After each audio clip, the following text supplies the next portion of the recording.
Welcome to Living Life on the Max with Keisha B. Spivey, a weekly podcast that will challenge you and encourage you to live your best life yet.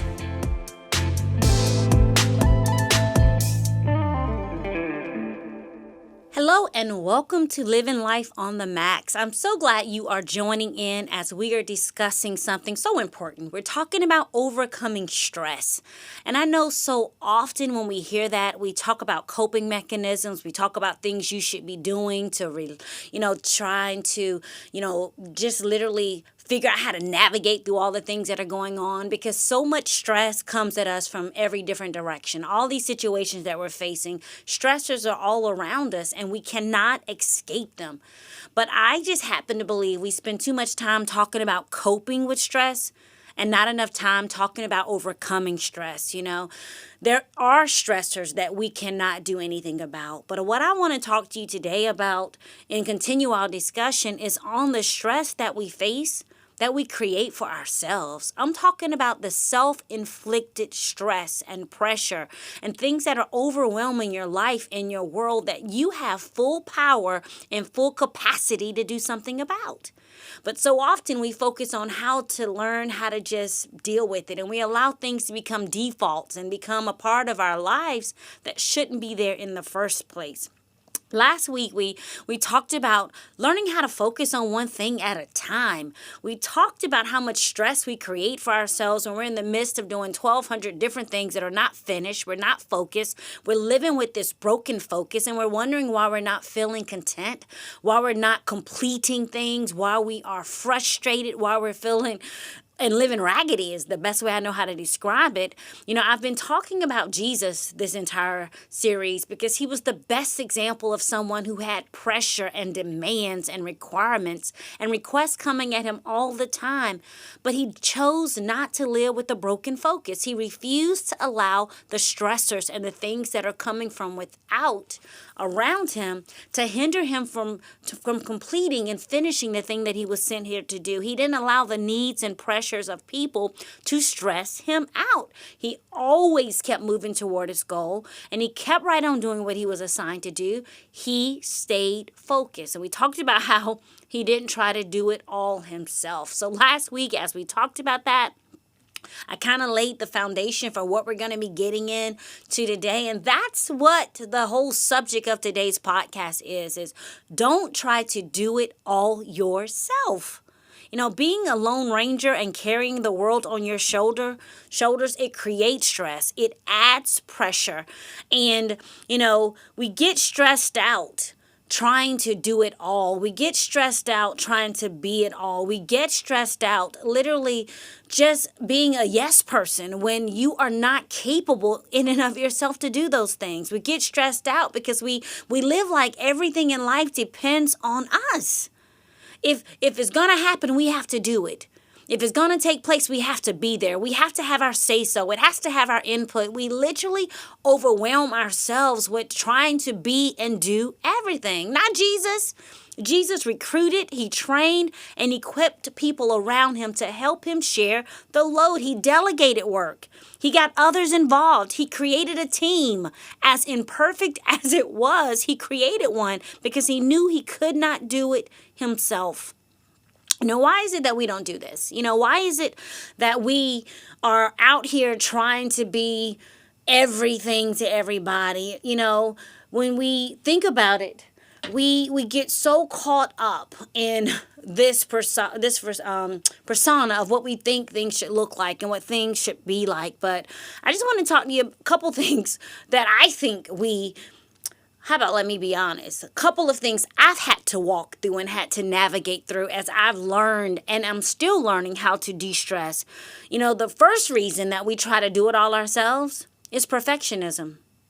Perfectionism. We think if it's going to get done well, we have to do it ourselves. We have, if it's going to happen, I got to do it. I have been there. I have done that. I got the t-shirt, y'all, and I have got the scars. There's only one of us. We can't physically, mentally, spiritually, and emotionally do it all. It's a real egotistical attitude that says nobody but me can do it. or my way is the only way, or that I'm the only one who can get something accomplished. I remember my husband saying to me, Keisha, there are other ways to do things, and yours is not the only right way. And I remember that stung for a moment, but then I had to realize, you know what? Other people have their ways. Other people can do it in a different mode. As long as we get the outcome, I don't have to put the extra pressure and the extra stress on me to do it. God literally, let's put it this real. Jesus could have done a better job than his disciples. We know this. But he still let them do the work, although he knew they would fall, although he knew they would fall short, although he knew they wouldn't get the same results he got, although he knew the outcome would be a little different had he done it. He allowed them to learn. He allowed them to make mistakes. Jesus showed us this action through the disciples. They messed up and he still used them. And the reality is, as people who are overcoming perfectionism, it's how quickly we forget how much we mess up, how much we fall short. We don't do everything right. We have to be willing to teach the people around us. We have to be able to model things for them and then trust them to do it. We have to trust that God would not have allowed them to be a part of the process if they didn't have a piece of the puzzle. There's something that they can add that we can't add. We need to stop thinking more highly of ourselves than we should. The second reason that we try to do it all is insecurity.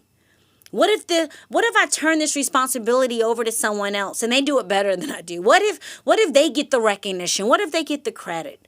This possibility is threatening to so many of us. But if we know what it is we're supposed to be doing, if we know who we are, if we know who we're trying to please, if we know what we want to accomplish, if we know the one that we're focusing on, if we know what we're supposed to be doing, and we keep our eyes fixed on the things that we are assigned to do, then we are able to operate with the confidence that it'll be so okay. The stress that we put on ourselves because we're feeling insecure, the stress that we put on ourselves to just show up and to add all these tasks to our to-do list because we feel like we want people to feel a certain way about us, or we want them to see us, or we want them to know that we've had a part of the process. That is nothing but insecurity. That's an identity crisis that you are allowing yourself to walk through, that's creating stress and pressure and all other types of things that is bringing into your life that you don't want. So here you are out here thinking that it's got to be done perfectly. Something God has been teaching me, the more I'm having to deal with technology, because that is something that I'm not naturally adaptable to. Technology and I, we have a love-hate kind of relationship. I don't like it, is but what it boils down to. But I am having to get out of my comfort zone. And something God said to me a couple weeks ago as I was recording some lessons, he said to me, it doesn't have to be perfect. It just has to be true. It doesn't have to be perfect, but it does need to be pure. And in that moment, as I got corrected, I realized how many things I hadn't done that I needed to do because I wanted it perfect. So really, I was being selfish. I was being prideful. I was delaying the process of what needed to be done, trying to do it myself instead of getting people to help me, and also being okay that it's not done perfectly. And then you think about this reason number 2, insecurity. How much do we add to our plates and our lives because we're insecure about who we are? We're insecure about what we're supposed to be doing. We're too busy looking around at what everybody else is doing. We're sizing up our piece of the puzzle to their puzzle. We're looking at our mess and then looking at their beautiful picture and then feeling like I got to do more. I need to be more. All these things that add stress and pressure to our lives that we can avoid. That's self-inflicted stress. This entire series has been about overcoming stress by being true to who you were destined and designed to be. If we were all in our lane, if we were all on our track, if we were all doing the thing that we were supposed to be doing, if we were just found faithful and being good stewards of our assignment, of our roles, of the piece that God has called us to do, how much freer would our lives be? How much stress could we release? I just got to have a real talk moment with you. In order for you to be effective, In order for you and me to minimize unnecessary stress and pressure, in order for us to remain focused and keep the main thing, we have to share the load. Take a look right now at your calendar, at your to-do list, at your family, at all the things that you're a part of. And ask yourself honestly and realistically, how much of that can you have people share with you? I want to just share a transparent moment again. Years ago, I remember getting so mad at my husband because we both went to work. We had a house full of kids, but then he would come home from work and I would come home from work and I had to cook dinner. Then I would look around and I had to, do the laundry and I'm trying to get homework and stuff done. And I would get home a little bit before him, but then he'd come home and when he got home, he'd go through his little process and then he'd get to sit down. And I remember one day, I will be honest, it's not my proudest moment. I kind of snapped, crackled, and popped. Like, these are our children. This is our house. This is our dinner. This is our homework. And he looked at me and he says, what do you want me to do? How can I help? And I sat there like all I had to do was ask. And I got mad for a moment because in my mind, I felt like I shouldn't have had to ask. But after I got over myself, we sat down and I shared with him things that I needed him to own, things I needed for him to do to help our house run more effectively. Little things that he could do to take off my plate so that I could, do other things and we could both get a moment to rest. And I remember that day like it was yesterday because he says, no problem. I'll take care of this. I'll own the laundry. I'll take care of the laundry. Take laundry off your plate. I shared a couple other things. He said, great, I'll take care of that. Don't worry about that. And then I realized the next week the laundry was done. The week after that, the laundry was done. That was years ago. And I remember, he called me a couple weeks ago and asked me to stop and pick up some laundry detergent on my way home. And I laughed because I had to ask him, what did he use? Because I didn't have to do laundry. And so what that taught me was I was carrying all that load and all that weight and I didn't have to. All I had to do was ask. And because I asked, that was released from me. That stress was released from me. What stress can you have taken off your plate? What pressure can you have taken off of your life by simply asking people to help you share the load? This is big. For people who are overcoming perfectionists, for people who are overcoming control freaks, which I am both, when you're overcoming those things, the best way to free yourself of it is to get some help. Make room for people to help. People want to help. Sometimes they have to be asked. Sometimes they don't. But whatever the situation is, I am challenging you. Commit to ask people. Commit to embracing help. Commit to sharing the load. Your shoulders are not strong enough to carry the world. Eventually, you're going down. Eventually. Over the last couple of weeks, Eric and I've had several classmates who left this world from heart attacks. And it makes you start to think. It makes you start to analyze your life and, okay, what are the things that I can do to take some of the pressure off my life?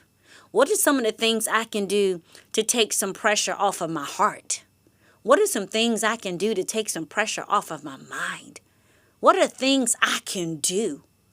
And what I have learned in these last couple weeks by thinking about that, how short life is and how valuable it is I've had to release some things. And no, that's not comfortable. But it's necessary. Sometimes asking for help is the bravest move you can make. It's brave, it's risky, it's humbling, y'all, but it is necessary. Who has God sent into your life to help you carry the load right now that you are not utilizing?